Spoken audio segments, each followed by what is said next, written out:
Assalamualaikum warahmatullahi wabarakatuh.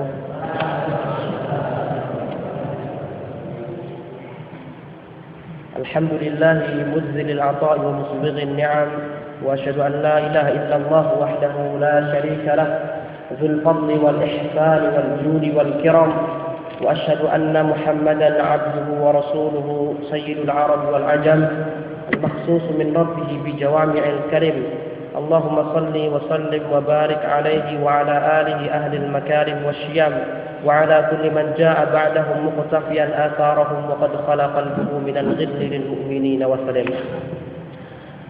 Amma ba'du, fa inna asdaqal hadithi kitabullah wa khairal hadi hadi Muhammadin sallallahu alaihi wa sallam wa syarrul umuri muhdatsatuha fa inna kulla muhdatsatin bid'ah wa kulla bid'atin dhalalah wa kulla dhalalatin fin nar.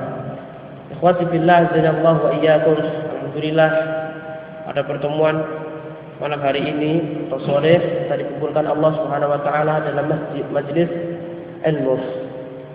Sebelum kita melanjutkan pembahasan kita tafsir Al-Qur'anul Karim, tafsir Al-Qur'anul Karim juz amma yang dikarang oleh Fadilatul Syekh Al-Allamah Muhammad bin Shalih Al-Utsaimin rahimahullah rahmatan wasi'ah, kita ingatkan kepada ikhwah sekalian akan pentingnya ikhlas dalam menuntut ilmu. Ikhlas dalam menuntut ilmu. Betapa banyak hadis-hadis Al-Quran menerangkan tentang ikhlas. Allah Subhanahu Wa Taala berfirman yang kita semuanya hafal dalam surat Al-Bayyinah, "Wa ma umiru illa liya'budullah mukhlishina lahu." Tidaklah mereka itu diperintahkan untuk beribadah apa? Mukhlisin, dalam keadaan ikhlas. Ikhlas. Oleh penuntut ilmu ini apa? Merupakan salah satu ibadah dari sekian banyak ibadah. Kenapa? Al-ibadah ismun jami' li kulli ma yuhibbuhu Allah wa yardah min al-aqwali wal a'mal adh-dhahirah al-batinah, seperti yang dijelaskan oleh Syekhul Islam Taimiyah dalam kitab Al-Ubudiyah kalau tidak salah. Terus dalam ayat lain juga Allah Subhanahu wa taala mengatakan apa? Wa'lamu annallaha ya'lamu ma fi anfusikum ihdaru. Perhatikan niat-niat kita dalam menuntut ilmu. Kemudian dalam hadis banyak sekali tentang, kita mungkin sudah mengetahui hadis yang apa, penghafal Quran karena tidak ikhlas. Yang paling apa? Innamal a'malu binniyat. Hadis-hadis ini kita telah ketahui. Ya akhi, hadaful ilmi bil amal.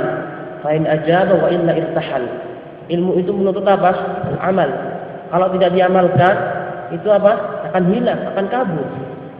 Ingatlah perkataan Abu Hazim Salamah bin Dinar rahimahullah, beliau mengatakan, "Annal ilma la yufidu amalan." Bahwasannya suatu ilmu tidak membuahkan amal. Falaisa fi syara' ma yadullu 'ala istihlalih. Maka tidak ada dalam syariat Islam yang menunjukkan apa? Ilmu tersebut baik. Kita mengetahui hadis tentang ikhlas, ayat tentang ikhlas, tapi apa? Kita apa? Jarang sekali memperhatikan niat kita dalam menuntut ilmu. Kita harus ikhlas. Kemudian bagaimana cara ikhlas? Ikhwati fillah, jazakallahu wa iyyakum. Bagaimana? Salah seorang mendatangi Imam Ahmad rahimahullah. Kemudian mendengarkan dari beliau ketua petunjuk ceramah-ceramah beliau. Kemudian Imam Ahmad mengatakan, al-ilmu la ya'dilu syai' liman sahhat niyyatuhu. Ilmu tidak akan tertandingi jika seorang itu niatnya sahih, niatnya ikhlas karena Allah. Kemudian orang tersebut mengatakan, bertanya kepada Imam Ahmad, "Kaifa dzalika ya Abu Abdullah?" Bagaimana maksud Anda apa wahai Abu Abdullah? Kunyah dari Imam Ahmad bin Hanbal. Kemudian Imam Ahmad bin Hanbal mengatakan apa? An yanwiya raf'al jahli an nafsihi wa an ghairi. Dia itu mengangkat kebodohan, dia berniat mengangkat kebodohan dari dirinya sendiri dan orang lain. Kita lihat ikhwati fillah azanallahu iyyakum, terkadang kita duduk di sini semuanya. Sama, gurunya sama, pelajarannya sama, tafsir. Tetapi terkadang seorang fulan diberikan pahala melebihi fulan dengan fulan. Tergantung apanya? Ikhlas. kepada Allah Subhanahu wa taala. Ada orang mempelajari tafsir ini di antara antum berniat saya kepingin jadi ahli tafsir sehingga nanti ketika saya nanti mengisi pengajian mungkin khotibnya sekali duduk berapa juta, kemudian orang-orang turun. Saya tidak ikhlas, syirik kepada Allah dengan niat. Berbeda dengan ada temannya itu sebagiannya, ya Allah, aku sebelum pelajari tafsir ini apa? Supaya aku menjadi seorang alim tafsir sehingga ketika aku menyampaikan manusia dengan ilmu sehingga kebodohan berkurang di sisi-sisi saya. Kemudian dengan ikhlasnya dia Allah angkat derajat. Kita lihat Imam Nawawi dengan ikhlas, kitab-kitabnya beliau masih tetap eksis sampai sekarang. Kita lihat Imam Malik dalam kitab beliau Muwatta sampai sekarang masih ada. Enggak ada Muwatta yang terkenal kecuali Imam Malik. Tafsir Ibnu Jarir At-Tabari, Jami'ul Bayan ay tafsir Al-Qur'an. Enggak ada yang bisa sampai sekarang pertama kali bahas tafsir Ibnu Jarir At-Tabari. Ikhlas, menunjukkan ikhlas itu sangat penting sekali. Sampai seorang yang bekerja, seorang suami bekerja mencari nafkah untuk istrinya itu bisa dinilai apa? Ibadah. Karena apa? Ikhlas dengan niatnya dia. Wa'lam. Allah Rasulullah SAW mengatakan kepada Sa'ad bin Abi Waqqas, kemudian mengatakan wa'lam annaka lan tunfiqa nafaqatan tabtaghi biha wajha Allah ila wujidka alaih hatta ma taj'alu fi imratik. Ketahuilah wahai Sa'ad, ketahuilah engkau apabila ketika kita memberikan nafkah kepada ini maka dihitung apa? Pahala. Jika apa? Tabtaghi biha wajha Allah, dengan niat ikhlas kepada Allah. Kemudian yang ini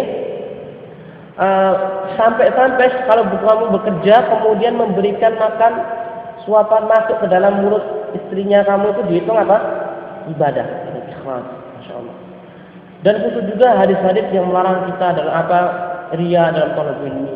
Ya sekali man ta'allama al-ilma mimma yubtagha bihi wajh Allah la ta'lamu illa yusiba bihi aradan min ad-dunya lam yarih raihatal jannah. Barang siapa yang mempelajari ilmu yang seharusnya itu ilmu tersebut diuntukkan sama Allah, ikhlas karena Allah, tapi dia mempelajari tafsir, kita duduk di sini untuk apa? Aradan min ad-dunya, kecil sedikit bagian dari dunia. Lam yarih raihatal jannah. Orang tersebut tidak akan apa? Mencium aroma surga. Kemudian di ada hadis lain Rasulullah SAW bersabda, "La tata'allamul ilma." Janganlah kalian mempelajari ilmu litubahu bihil ulama. Jangan kalian mempelajari ilmu untuk apa? Untuk menandingi ulama. Antum belajar ilmu untuk menandingi saya. Antum belajar ilmu untuk menandingi Ustaz Muslim, untuk menandingi Ustaz Khalid. Nah. Litubahu bihil ulama. Au tumaru bihi sufaha. Jangan belajar ilmu untuk apa? Untuk membodohi orang yang bodoh. Mentang-mentang kita punya ilmu nahwu, kita membodohi orang lain. Mentang-mentang kita punya ilmu tafsir, kita membodohi orang lain. Wala litajtari'u bihil majalis. Dan juga apa? Tidak berbangga dalam majelis ilmu. Majelisnya Ustaz fulan ini Masya Allah, ketika menyampaikan menangis semuanya, ketika menyampaikan Al-Quran, hadis, syair, semuanya dibahas seolah-olah seperti Syekhul Islam Taimiyah. Masya Allah, tidak berbangga dalam majelis ilmu. Kemudian Allah Rasulullah SAW memberikan ancaman, wa fa'ala dzalik, karena siapa yang melakukan seperti itu, fannarun nar, neraka. Maksudnya tempat ini neraka. Ingat, neraka. Sangat penting ikhlas, ikhwati fillah, azanallahu wa iyyakum. Kemudian itulah sedikit yang pembukaan tentang kita memperbaiki niat. Karena dengan rubba amalin saghirin kabratun niyyah, wa rubba amalin kabirin sagharatun niyyah. Dengan niat perkara yang masa, dengan niat bisa berubah. Kemudian ikhwati fillah azanallahu wa iyyakum, alhamdulillah kita sekarang dihadiri malaikatus sayyar. Insyaallah kita diberikan rahmat karena tenang, enggak ada yang ramai. Majtama'a qaumun fi baitin min buyutillah yatluna kitaballah wa yatadarasunahu bainahum illa nazalat 'alaihim as-sakinah wa ghasyiyatuhumur rahmah wa haffathumul malaikah wa dzakarahumullahu fi man 'indah. Dan juga sekarang di taman majelis surga idza marartum bi riyadil jannah farta'u qalu ma riyadul jannah qala khairul dzikr. Masyaallah. Kemudian kita lanjutkan, sebelumnya kita akan murojaah sebentar. Bahwasanya kemarin ikhwati fillah janallahu yakum kita telah sampaikan bahwasanya Al-Qur'an adalah perkataannya Allah. Al-Qur'an kalamullah, bukan seperti yang dikatakan oleh orang-orang Mu'tazilah bahwasanya Al-Qur'an itu apa? Makhluk. Al-Qur'an adalah kalamullah. Dalilnya wa in ahadun minal musyrikin istajaraka fa'ajiru hatta yasma'a kalam Allah. Kemudian Allah Subhanahu wa taala mensifati Al-Qur'an atau kalamnya itu dengan sifat-sifat yang agung, yang sangat besar. Allah Subhanahu wa taala berfirman dalam surat An-Nisa ayat 174, "Ya ayuhan nas, qad ja'akum burhanun min rabbikum wa anzalna ilaikum nuran mubina." Telah kita sampaikan kemarin. Kemudian Allah Subhanahu wa taala juga berfirman dalam surat Al-Maidah ayat 15 dan 16. Qad ja'akum minallahi nurun wa kitabun mubin yahdi bihillahu man ittaba'a ridwanahu subulas salam. Kemudian yang lainnya Allah berfirman dalam surat Yunus ayat yang ke-57, ya ayuhan nas qad ja'atkum mau'izatun min rabbikum wa shifaa'un lima fis sudur wa hudan wa rahmah lil mu'minin. Allah Subhanahu wa taala juga mensifati Al-Qur'an tidak ada datang kejelekan, kesesatan daripadanya. La ya'tihil batilu min baini yadayhi wala min khalfihi tanzilum min hakimin hamid. Kemudian juga Rasulullah SAW bersabda dalam khutbatul hajah. Rasulullah bersabda dalam khutbatul hajah, amma ba'du, mensifati Al-Qur'an. Fa inna asdaqal hadithi kitabullah. Asdaqal hadis, yang paling benar perkataannya apa? Kitabullah, kalamullah. Rasulullah memuji Al-Qur'anul Karim. Kemudian kita telah sebutkan bahwasanya para ulama dari generasi mereka semangat, mereka menaruh perhatian mereka kepada kitabullah. Buktinya apa? Banyak tafsir-tafsir dikarang. Sebagian kita tahu tafsir ini. Kita juga telah dijelaskan bahwasanya ada tafsir yang membahas dari segi apa? Dari ayat ke ayat. Ada mentafsirkan dari ayat ke hadis. Ada dari segi bahasa. Ada cuma faedahnya saja banyak sekali. Kemudian diantaranya adalah Fadilatul Syekh Muhammad bin Shalih Al-Utsaimin. Kita kemarin telah sebutkan bahwasanya Syekh Muhammad bin Shalih Al-Utsaimin mentafsirkan ayat ini apa? Tidak panjang, tidak juga apa? Tapi ringkas. Untuk apa? Supaya apa? Untuk memudahkan, minimal apa? Takribun makna, mendekatkan makna Al-Qur'an Al-Karim. Kemudian kemarin juga Syekh Muhammad bin Shalih Al-Utsaimin kita nukilkan perkataan beliau bahwasanya kenapa kok kita memilih juz amma? Mumtaz. Karena sering dibaca sholat subuh, sholat maghrib, sholat ini. Kenapa? Karena sering dibaca dalam sholawat. Maka alangkah bagusnya seorang itu memperbagus dalam pemahaman juz amma. Kemudian Al-Quran diturunkan 3. Saya menyebutkan Al-Quran diturunkan 3 perkara. Yang pertama, at-ta'abbud lillah bitilawatihi, beribadah kepada Allah ketika kita membaca sholat. Jadi kita ketika membaca Al-Quran itu ibadah. Terpuji nggak membaca Al-Quran? Terpuji, ismun jami' itu lima yuhibbullah yarda. Kemudian yang kedua apa? At-tadabbur li ma'ani. Kita harus bertadabbur apa? Maknanya. Itu fungsi Al-Quran diturunkan yang pertama apa? Kita membaca dalam rangka ibadah. Yang kedua tadabburi. Kemudian yang ketiga apa? Al-itti'adzu bihi. Apa? Sebagai pemberi peringatan, petua, petunjuk kepada manusia semuanya. Dan ini semua terkumpul dalam firman Allah Subhanahu wa taala dalam surat apa? Dalam surat Qaf ayat yang ke-29, kitabun anzalnahu ilaika mubarakun yadabbaru ayatihi wa liyatadzakkara ulul albab. Kemudian kata Syekh Muhammad bin Utsaimin apa? Ingat, kita tidak akan pernah bisa tazakkur. Namanya tazakkar Jadi di sini kan kata Allah SWT, liyatadzakkara ulul albab, supaya orang yang pintar itu apa? Mengingat. Kita tidak akan bisa mengingat Al-Quran kecuali apa? Dengan mengetahui maknanya. Kita tidak akan bisa mempelajari paham Al-Quran kecuali dengan maknanya. Karena apa? Orang yang membaca Al-Quran, dia tidak tahu maknanya, sama saja dia tidak membaca Al-Quran. Orang yang tidak tahu maknanya Al-Quran, itu sama saja orang yang tidak mau membaca Al-Quran. Percuma orang membaca Al-Quran tapi dia tidak tahu maknanya. Dalilnya apa? Kalian semua sudah hafal.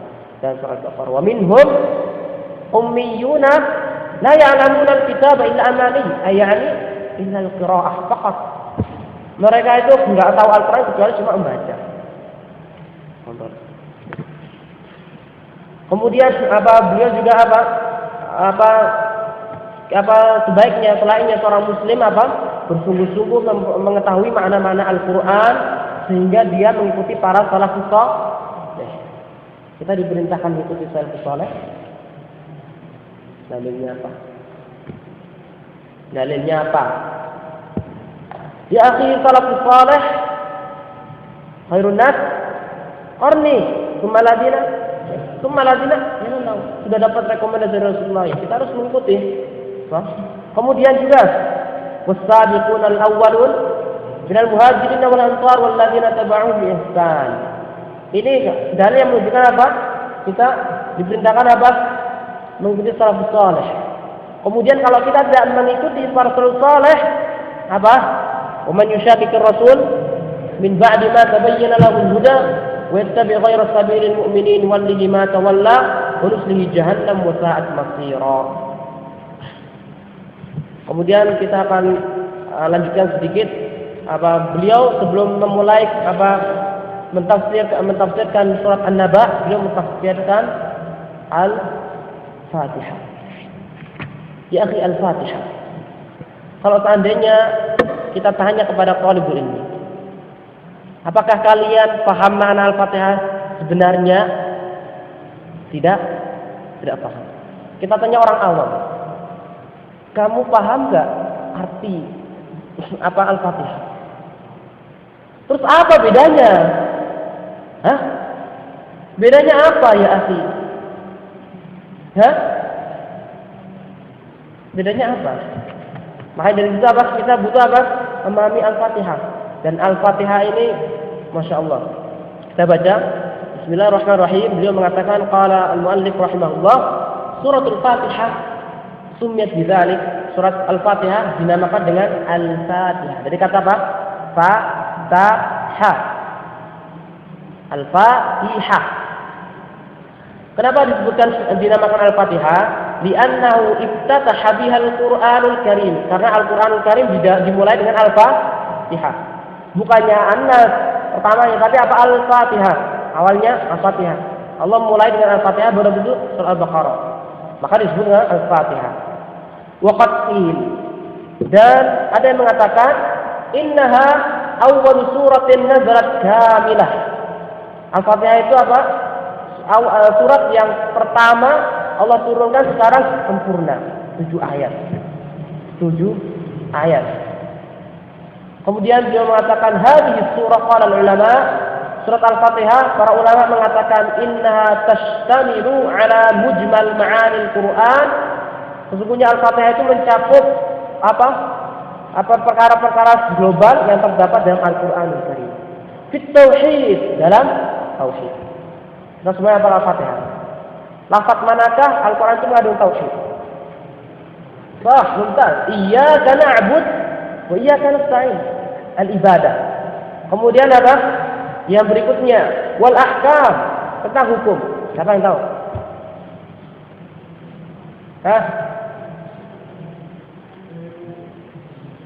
Ya akhi, iyyaka na'bud wa iyyaka nasta'in. Hukum, mencakup hukum. Apa hukumnya kepada isti'anah kepada selain Allah? Mencakup di sini. Mafhum? Isti'anah. Hakik, harus kita jeli. Kemudian apa? Wal jaza. Mencakup juga jaza. Dalam mana? Maliki yaumiddin, yang merajai apa? Hari pembalasan. Wa turuq Bani Adam, dan jalan-jalan Bani Adam. Allah terakhirnya apa? Menunjukkan 3, kan? Apa siratal ladzina an'amta 'alaihim ghairil maghdub ayani al-yahud waladdallin an-nasara wa ghairu dzalik, dan lainnya. Walidzalika summiyat ummul Qur'an. Makanya disebut Al-Fatihah itu apa? Ummul Qur'an. Ummul Qur'an diriwayatkan Imam Al-Bukhari dan Imam Muslim. Kenapa kok dinamakan Ummul Qur'an? Wal marja' lisyai'i yusamma umman. Tempat kembalinya semua atau tempat kembalinya sesuatu itu dinamakan Soalnya ibu kota. Ibu kota itu pasti apa? Perkara-perkara yang kota-kota selainnya mesti kembalikan kepada ibu kota. Toh? Berarti al-marja' lisyai' yusamma umman. Jadi Al-Qur'anul Karim 30 juz, mana ibunya mana? Al-Fatihah. Induknya Al-Fatihah. Dalam makan sudah tertutup.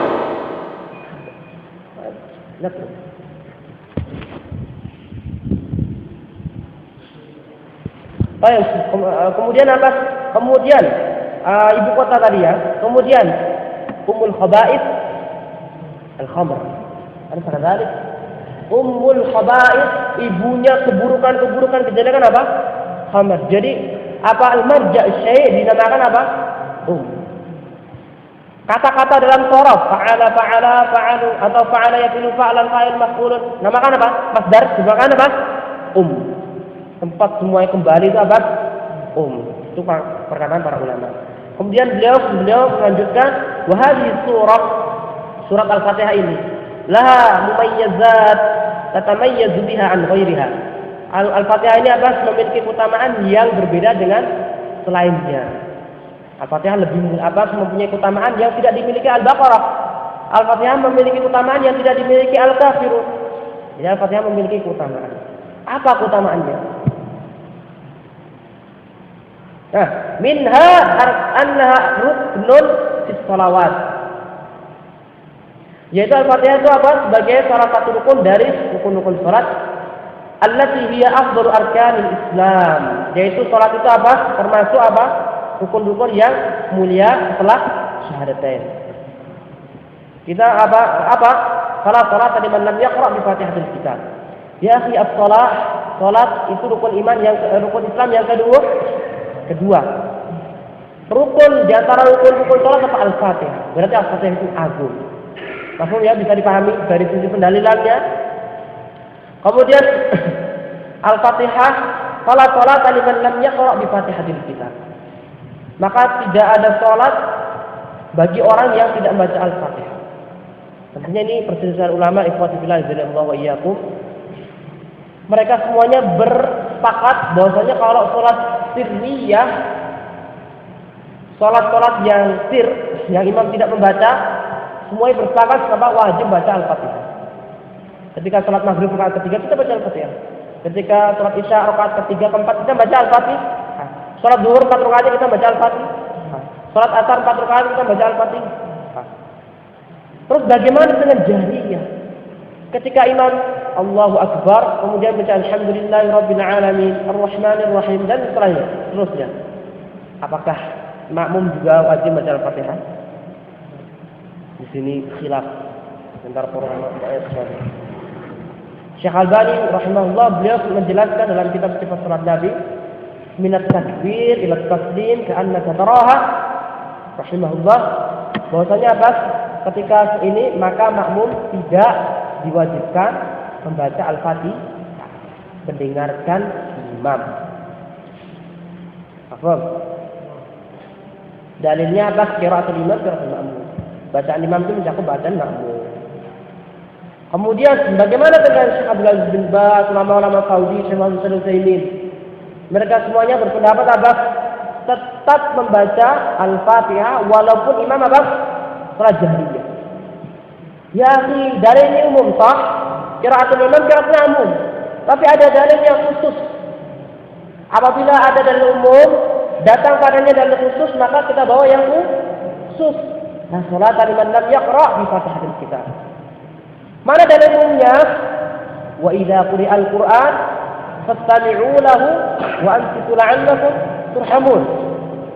Jadi ketika kita makmum kita baca manaim atau tabaniyah atau muslis membaca Al-Fatihah, maka kita tetap baca Al-Fatihah.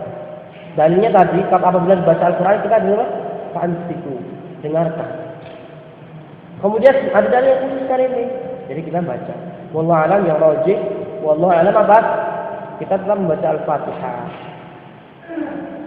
Ya, tetap membaca Al-Fatihah. Tapi ini ijtihad. Para ulama ijtihad. Kita tidak boleh mencela Syekh Albani. Kita juga tidak boleh mencela Syekh bin Baz. Karena mereka semua ijtihad. Idza ijtahada al-hakim, idza hakama al-hakim fajtahada fa'asab falahu ajran. Wa idza hakama fajtahad fa akhta falahu ajrun wahid. Kemudian di antara keutamaan Al-Qur'an yang lainnya apa? Wa minha annaha ruqyah. Ruqyah. Al-Qur'an itu Al-Fatihah sebagai ruqyah. Kalau kita sakit, ruqyah. Coba akhi. Ketika antum umpamanya sakit perut atau ruqyah dengan Al-Fatihah. Kemudian apa? Idza quri'a biha 'alal marid. Apabila Al-Fatihah itu dibacakan untuk orang yang sakit, syufiya biiznillah. Akan apa? Disembuhkan dengan izin Allah. Dalilnya apa? Di anna Nabi sallallahu alaihi wasallam qaal, karena Nabi sallallahu alaihi wasallam mengatakan lilladzi quri'a 'alal qara'a 'alal nadir, kepada orang yang apa? Yang disengat kala jengking. Pernah antum tahu hadisnya ya? Hadis ada seorang sahabat disengat kala jengking, kemudian apa? Rasulullah sallallahu alaihi wasallam memerintahkan apa? Untuk meruqyah dengan Al-Fatihah tersebut. Wallahu a'lam. Itu nanti rajih sendiri diriwayatkan oleh Imam Bukhari dan Imam Muslim. Kemudian saburi'a atau sabari. Kemudian anak itu apa? Sembuh. Anak pernah dia ini lebah. Kemudian anak ingat hadis ini, kemudian anak baca-bacakan, kemudian apa? Sembuh. Ininya tangannya, masya Allah sakit sekali. Ya, akhi, makanya kita ingat apa? Al-Quran itu mujizat. Shifaa'un nafis sudur, wahudan, warahmatun lil mu'minin. Al-Quran itu mujizat semuanya. Kemudian apa? Wa ma yudrika annaha, ya kamu tidak mengetahui bahwasanya apa Al-Fatihah itu apa? Ruqyah. Maka kita kemarin ada terjadi diskusi ya. Jadi ada orang bertanya itu gimana bapaknya saya sakit perut, boleh nggak kita bacakan Al-Fatihah dengan air? Orang itu mengatakan ada temannya mengatakan nggak boleh. Kalau setahu saya Zam-Zam baru boleh. Mau Zam-Zam masuk di balak. Saya Syekh Albani. Kemudian yang mengatakan nggak boleh. Karena nggak ada dalilnya. Ya hadis. Ya mada intashara al-jahl. Kebodohan tersebar di mana-mana. Maka Syekh Utsaimin beliau menganjurkan talibul ilmi harus semangat. Talibul di antaranya apa? Satu, tersebarnya kebodohan di mana-mana. Tersebarnya kebodohan di mana-mana. Ada seorang wudu, salat, masya Allah, mahal. Yang kedua adalah tersebarnya bid'ah di mana-mana. Bid'ah ini, Bismillahirrahmanirrahim, Al-Fatihah. Bid'ah di mana-mana. Bid'ah di mana-mana. Kemudian yang ketiga, kenapa saya mengajukan kalau karena apa? Berbanyak sekali orang berkata tanpa ilmu, berkata di agama Allah itu, masya Allah seolah-olah nggak ada dosa. Padahal Allah sandingkan dengan syirik. Qul innama harrama rabbiyal fawahisha ma dhahara minha wa ma batan wal itsma wal baghya bighairi al-haqq wa an tusyriku billahi ma lam yunzil bihi sultana wa taqulu 'ala Allahi ma la ta'lamun. Masya Allah. Kebodohan. Sebagian orang itu ditanya, ketika ada permasalahan, ketika seorang bingung bagaimana cara mengukur atau berapa banyaknya, berapa tingginya bangunan ini, pokoknya keterkaitan dengan arsitektur. Apakah ada orang berani berbicara? Tidak ada. Tapi giliran agama, ajaran-ajaran al-Islam, mereka berlomba-lomba. Baru imam biasa. baru imam masjid, atau baru ini ketika ditanya apa hukumnya ini? Hukumnya ini begini. Tanya lagi, apa hukumnya? Begini. Ayo tanya. Bisa enggak? Oh, bisa nih. Majelis ifta di Indonesia. Wah, ada enggak? Jamaah apa itu? Hah? Ada yang cuma pertanyaan apa ya? Ya akhi, berani sekali berkata di agama Allah. Kisah, ada orang dari Spanyol datang kepada Imam Malik bin Anas. Dia dikatakan apa? Aku bertanya kepada Imam Malik beberapa puluh pertanyaan, tapi semuanya gak bisa dijawab Imam Malik kecuali 4 atau berapa. Agak jengkel si orang tadi. Ya imam, saya itu perjalanan dari Spanyol ke sini itu berbulan-bulan tapi saya bertanya ini, kenapa Anda tidak bisa menjawab? Imam Malik dengan apa? Katakan kepada kaummu bahwasanya saya telah mendatangi Imam Malik, saya bertanya kepadanya, tapi beliau tidak bisa kecuali 4, 7. Enggak tahu, jangan malu. Imam Abu Hanifah mengatakan apa? Kalau ini apa? Kalau tidak bisa kita katakan Allahu a'lam misbun. Jawab, Masya Allah. Tapi orang-orang berlomba-lomba gini, Masya Allah. Ilahuna. Mungkin ada pertanyaan. Sampai sini nanti mungkin Anda minta ke antum. Nanti ketika nanti Anda tanya apa nama-nama surat Al-Quran, kemudian apa hadilah saja Al-Fatihah. Wallahu ta'ala alam. Wabillahi taufiq wa sallallahu ala nabiyyina Muhammad wa ala alihi wa sahbihi wa man tabi'a ihsan ila yaumil din. Assalamualaikum warahmatullahi wabarakatuh.